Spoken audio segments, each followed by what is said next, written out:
Good morning students.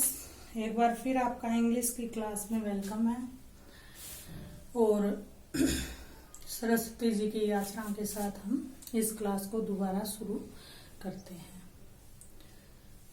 ओम या देवी सर्वभूतेषु शक्तिरूपेण संस्थिता नमस्तस्यै नमस्तस्यै नमस्तस्यै नमो नमः।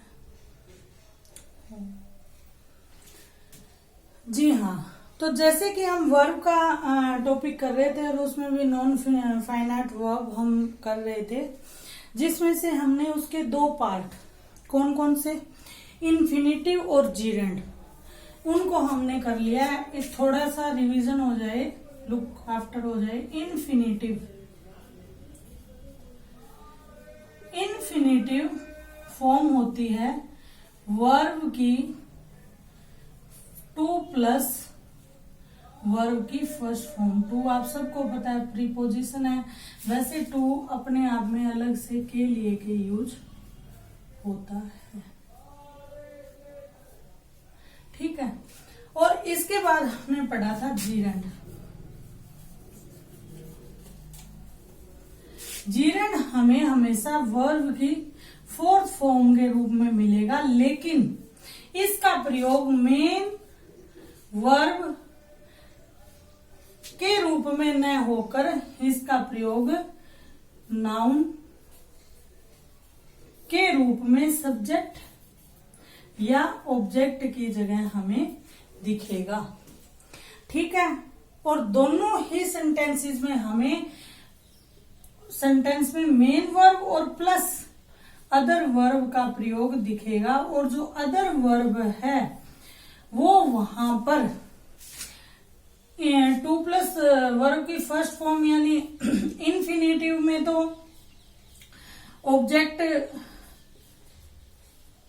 ऑब्जेक्टिव नाउन इसको हम बोल सकते हैं, ऑब्जेक्ट और एज ए नाउन दिखेगी।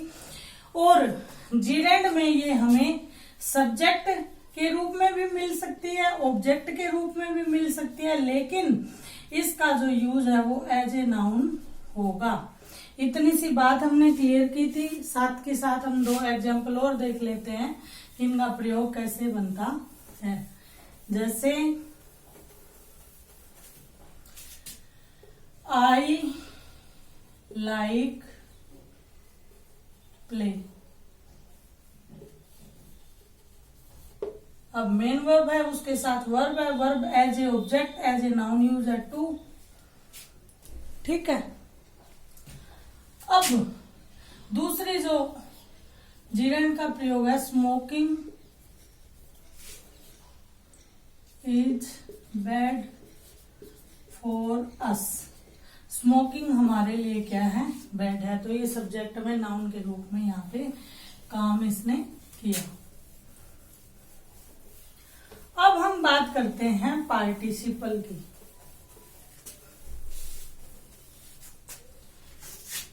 जो इसका तीसरा और आखिरी पार्ट है। तो पार्टिसिपल में यहां पे हमें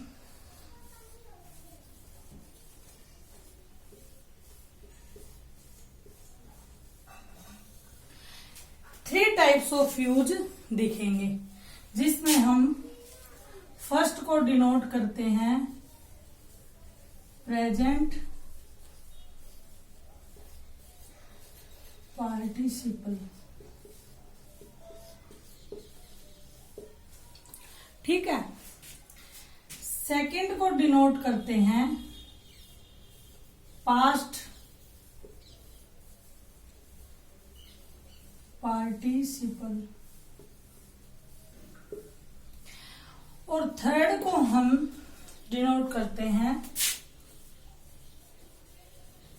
परफेक्ट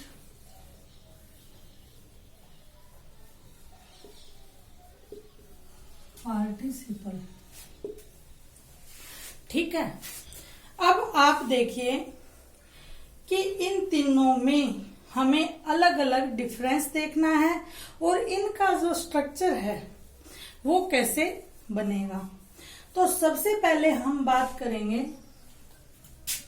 प्रेजेंट पार्टिसिपल की, what is present participle, what is definition of this, और इसके एग्जाम्पल ये किस तरह से काम कर रहा है। अब देखिए इसकी हम डेफिनेशन लिखते हैं। जब किसी वाक्य में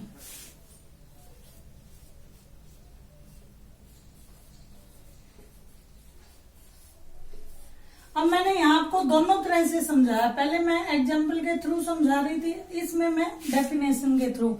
आप मुझे बताइएगा कि आपको कौन सा तरीका ज्यादा बेनिफिशियल लग रहा है। जब किसी वाक्य में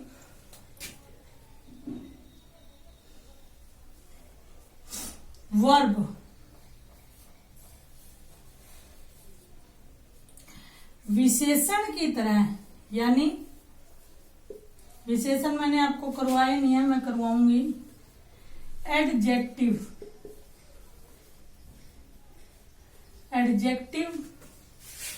की तरह प्रयोग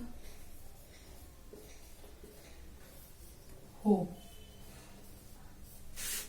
यानी जब किसी वाक्य में वर्ब एडजेक्टिव की तरह प्रयोग हो और वहां पे प्रेजेंट टेंस आपको दिखाई दे, प्रयोग हो और वर्तमान काल का वाक्य हो। ठीक है, यानी जब किसी वाक्य में वर्ब एज ए एडजेक्टिव, पीछे क्या था जीरेंड और इन्फिनेटिव में, मैं साथ के साथ आपको रिवाइज करवा रही हूँ मल्टीपल टाइम्स ताकि आपको वो चीज माइंड में सेट हो जाए। वहां पर जो वर्ब है वो एज ए नाउन, और नाउन भी कहां पर, ऑब्जेक्ट में वो काम कर रही थी, लेकिन यहाँ जो वर्ब है उसका रोल चेंज हो गया, वो नाउन से ट्रांसलेट होके कहां पे ट्रांसफर होके कहां पे आ गई, एडजेक्टिव पर आ गई। एडजेक्टिव हो और उस वर्ब की फॉर्म क्या हो, वर्ब की फोर्थ फॉर्म वहां पे काम कर रही हो, वर्ब की फोर्थ फॉर्म वहां पर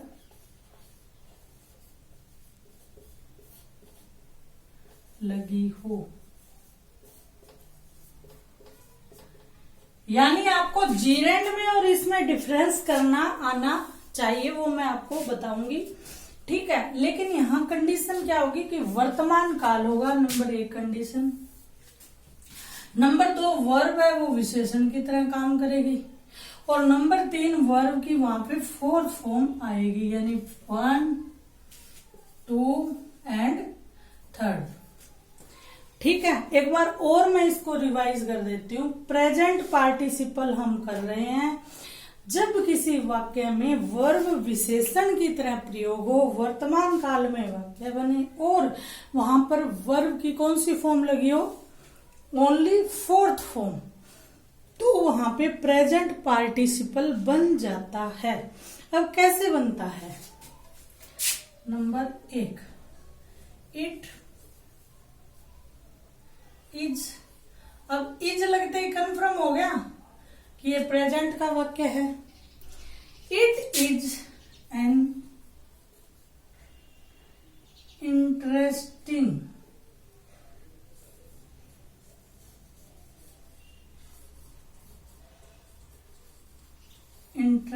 मैच। ठीक है, और कोई एग्जांपल हम देख लेते हैं।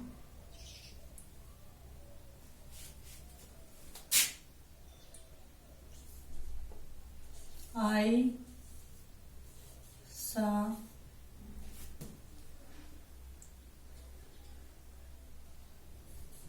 Barking, barking means भौंकना, dogs. इसके नीचे एक सेंटेंस और लिखती हूं मैं, ए डॉग इज बार्किंग। अब यहाँ पे आपको एक चीज और समझ में आ रही होगी, ये जो वाक्य है ये टेंस के वाक्य न होकर ये कौन से वाक्य हैं? जो हमने अफर्मेटिव, नेगेटिव, इंटरोगेटिव, नेगेटिव जो सेंटेंस पढ़े थे, तो ये प्रेजेंट अफर्मेटिव सेंटेंस है। आप देखिए, साथ के साथ मैं आपकी रिवीजन भी करवाती चल रही हूं, आपको ध्यान आ जाएगा बिल्कुल। तो ये कौन से सेंटेंस हैं? ये प्रेजेंट अफर्मेटिव सेंटेंस है। कौन से सेंटेंस हैं? प्रेजेंट अफर्मेटिव सेंटेंस है। ठीक है, अब आप देखिए, पहली कंडीशन पूरी हो गई कि वर्तमान काल का वाक्य हो। दूसरी कंडीशन विशेषण हो, वो हम देखेंगे अब। तीसरी कंडीशन वर्ब की फोर्थ फॉर्म का यूज हो, तो फोर्थ फॉर्म की यूज हो रही है इंटरेस्ट प्लस आईएनजी। इंटरेस्ट यानी रुचि होना, वर्ब है एक, उसके साथ आईएनजी लग गया, इंटरेस्टिंग। बार्क, बार्क मीन भौंकना, बार्किंग यानी यहाँ पे भी वर्ब की फोर्थ फॉर्म है, और यहाँ पर भी बार्किंग में वर्ब की फोर्थ फॉर्म है।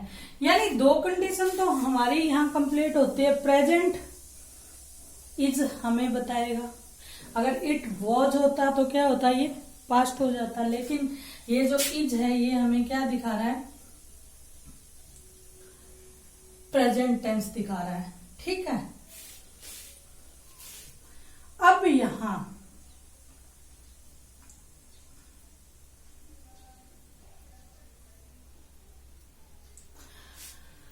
प्रेजेंट टेंस हो गया, उसके साथ वर्ब की फोर्थ फॉर्म हो गई, लेकिन अब हमें इसका स्ट्रक्चर बनाना है। वहां पे सब्जेक्ट स्ट्रक्चर क्या होता था? सब्जेक्ट, ये इज का यूज जो मैंने आपको बताया था, इज एम आर का subject, is am are plus other sentence of other remaining part of sentence. अब यहाँ आप देखिए, तो चलो आर्टिकल आ गया, आप समझ ही गए होंगे, क्योंकि यहाँ आई आर्टिकल हमें करने हैं। तो वावल से पहले एक इंटरेस्टिंग मैच देखा, तो ये उसके लिए, ये कोई वो बात नहीं है, इसमें मेन फोकस हमारा यहाँ पे होना चाहिए। अब क्या होता है, इसकी हिंदी बना के देखिए, इसको सेंटेंस को चलो हम दोबारा लिख लेंगे। It is an interesting match. It ये है, इज का मतलब है, एन का मतलब एक, यह है एक इंटरेस्टिंग, रुचिकर, मैच, मैच आपको पता ही है, खेल, मैच, यह एक रुचिकर मैच है।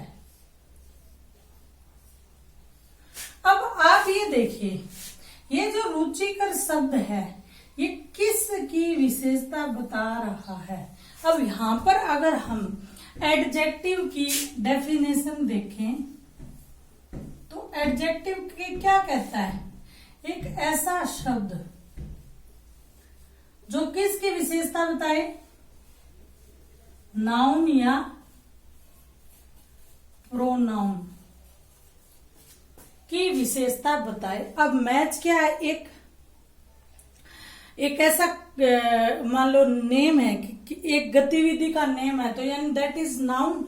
अब ये नाउन हो गया, कंडीशन यहां तो पूरी होगी। अब इस नाउन की क्वालिटी क्या है? अब यहाँ पे क्या हो सकता था? बोरिंग मैच भी हो सकता था, है ना? यानी ये मैच की क्वालिटी बता रहा है, योग्यता, गुण मैच का बता रहा है कि कैसा था, कि रुचिकर था। यानी यह यहाँ पर क्या है? एडजेक्टिव का काम कर रहा है, विशेषण का काम कर रहा है। तो हमारी तीनों की तीनों कंडीशन पूरी हो जाएगी। आप इसको एक बार और सामान्य रूप में समझें। ऐसा वाक्य जिसमें नाउन, अब एक चीज और है, विशेषण हमेशा कहाँ आएगा? नाउन या प्रोनाउन के आगे आएगा।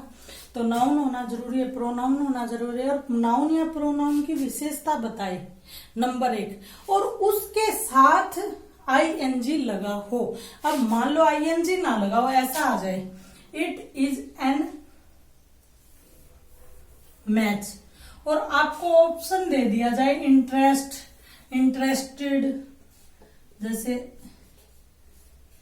इंटरेस्ट, नंबर 2 ऑप्शन दे दिया जाए इंटरेस्टेड, ठीक है, नंबर 3 इंटरेस्टिंग, ठीक है, नंबर 4 आप और कोई फॉर्म देख लीजिए, ठीक है, मान लो वहां इसके साथ कोई हेल्पिंग वर्ब लग के आ जाए, ठीक है। तो यहाँ पे हमारा जो सही ऑप्शन होगा वो क्या होगा, आपको ये देखना है, ये वर्ब तो है लेकिन यह वर्ब यहाँ पर विशेषण का काम कर रही है, इसीलिए यहाँ पर क्या आएगा, इंटरेस्टिंग, यानी वर्ब की कौन सी फॉर्म आएगी, यहाँ पे वर्ब की 4th फॉर्म आएगी, और ये हमारा बन जाएगा प्रेजेंट पार्टिसिपल, और 100% यहाँ से एग्जाम में क्वेश्चन उठते हैं। आपको इतनी बात समझ में आ गई होगी। अब क्या है, हम इसके और एग्जाम्पल देखते हैं।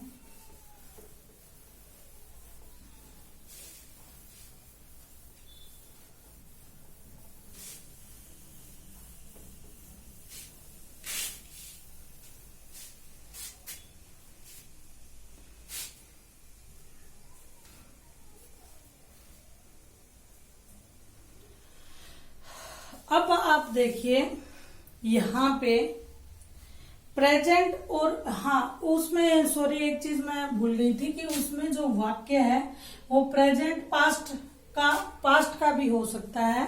जैसे अब क्या होगा, अब ये देखिए, a dog is barking,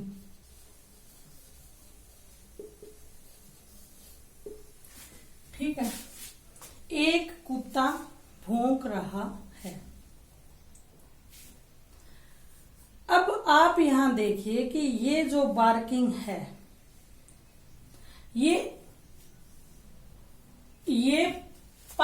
present participle है या नहीं। एक दूसरा वाक्य और देती हूं मैं,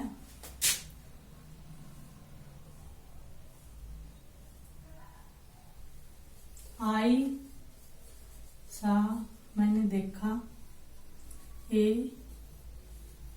बार्किंग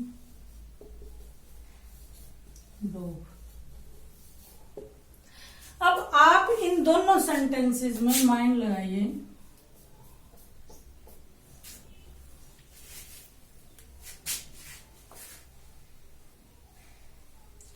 ये जो सेंटेंस है ये इनमें से कौन सा वाक्य है जो प्रेजेंट पार्टिसिपल का बनेगा। अगर आपने ध्यान से पढ़ा है तो आपको समझ में आ गया होगा, मैं बताती हूं। अब ये देखिए, ए डॉग, यानी ये क्या हो गया, सब्जेक्ट इज हेल्पिंग वर्ब। अब हेल्पिंग वर्ब के बाद क्या आ गई, मेन वर्ब, ऑब्जेक्ट हो तो ठीक है, ना हो तो ठीक है। तो एक तरह से यह सेंटेंस क्या बन गया, अफर्मेटिव सेंटेंस हो गया सीधा सीधा। या फिर इसको हम क्या, एक कुत्ता भौंक रहा है, ये क्या हो गया, प्रेजेंट कंटिन्यूअस टेंस हो गया।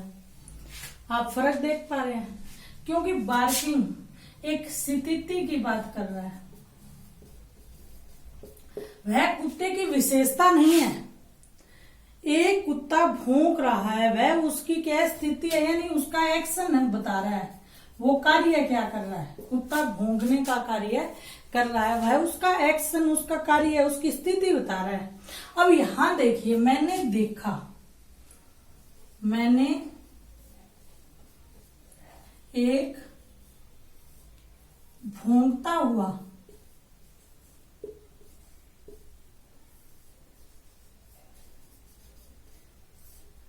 कुत्ता देखा। अब यहां बताइए कैसा कुत्ता देखा मैंने हो सकता है नाचता हुआ भी देख लिया और डांसिंग डॉग, ठीक है, सिंगिंग डॉग।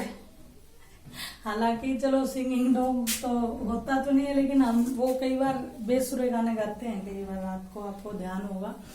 तो देखो, यानी उसकी विशेषता है कुत्ते की, हो सकता है स्टैंडिंग हो, खड़ा हुआ देखा हो, लेकिन हमने क्या है कि दौड़ता हुआ देखा हो, रनिंग डॉग।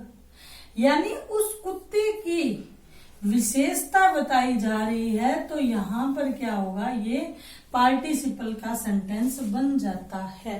और मुझे लगता है आपको यह चीज क्लियर हो गई होगी।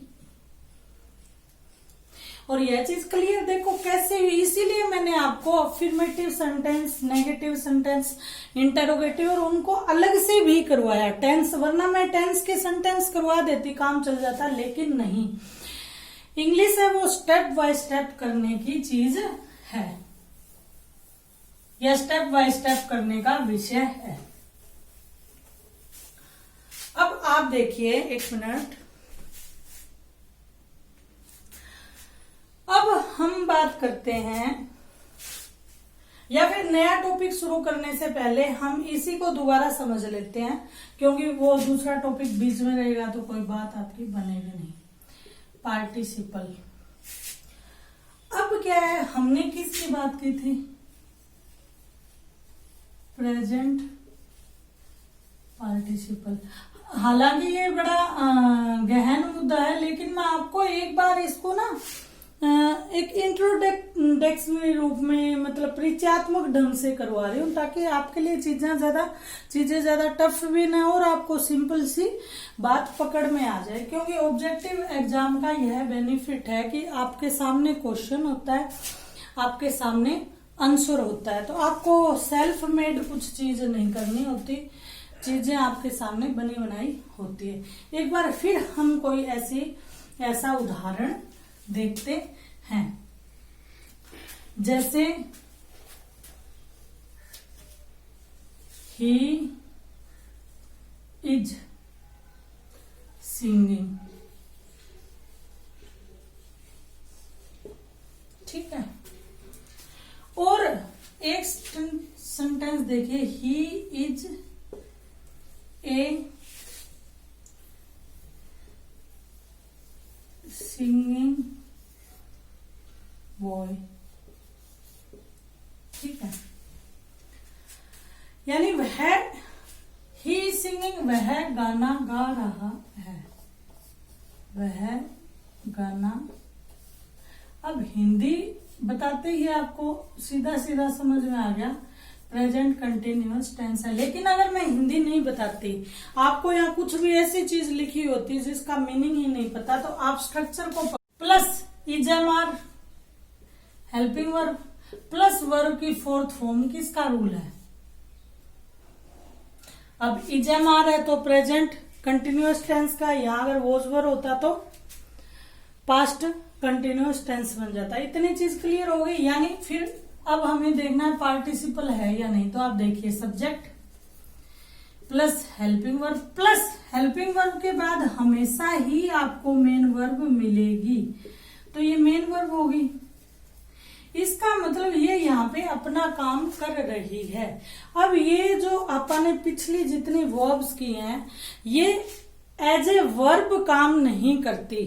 एज ए वर्ब काम नहीं करेगी तभी ये इन्फिनिटिव बनेगी, जीरेंड बनेगी, पार्टिसिपल बनेगी। यदि ये अपने जगह अपना एज ए वर्ब काम कर रही है तो ये वर्ब ही रहेगी। अब आप यहाँ देखिए, ही सब्जेक्ट हो गया, इज हेल्पिंग वर्ब हो गई, ए आर्टिकल हो गया, सिंगिंग। अब मान लो हम इसको मेन वर्ब मान लेते हैं, लेकिन यह मेन वर्ब नहीं हो सकती, क्योंकि यह गाते हुए बच्चे की बात कर रही है, ना कि यह कह रही कि वह बच्चा गाना गा रहा है। ये देखिए, जहां एक्शन बताया जा रहा है वो वाक्य ये होगा। ये एक्शन नहीं बता रही हमें, ये क्या बता रही है, इस बच्चे की विशेषता बता रही है, एडजेक्टिव बता रही है, और ये बन जाता है आपका प्रेजेंट पार्टिसिपल। तो आज की क्लास में इतना ही, और मैं उम्मीद करती हूँ कि आपको यह चीज भली भांति समझ में आ गई होगी। मिलते हैं कल एक नए टॉपिक के साथ, तब तक के लिए